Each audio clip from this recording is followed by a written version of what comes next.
My mother, Nancy Morrell, is one of the wisest women I know. A high school dropout motorcycle mechanic who loved the open road and hitchhiking.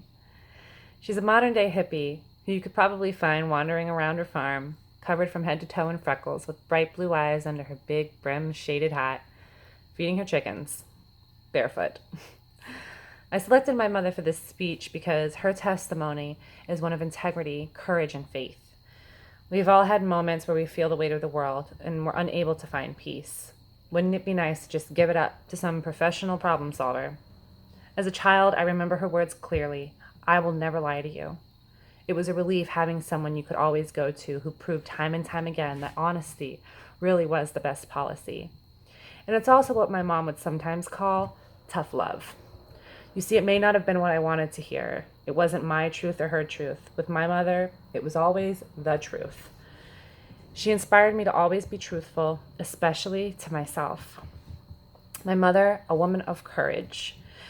Despite dropping out of high school, she re-enrolled, went on to earn her high school diploma, kept going to get her bachelor's degree in special education, and eventually her master's degree in educational technology and research, while homeschooling 3 children and owning and operating a company.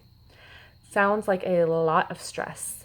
And whenever it got difficult, she'd say, I'm giving it up to God.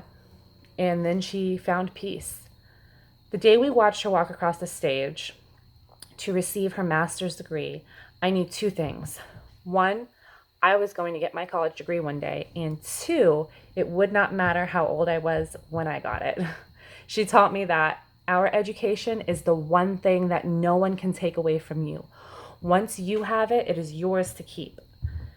I admire her perseverance and her dedication to education. She taught me critical thinking skills, like how to think for myself, not what to think or how to think like her.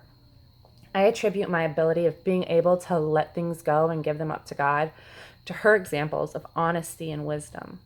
Her experiences and accomplishments over time were a testimony to her faith. For her, faith really is believing without seeing. Watching her exercise her faith and courage when she was found to have skin cancer was an inspiration. She had many procedures to burn it off or dig it out. Scabbing, skin grafting, facial reconstruction.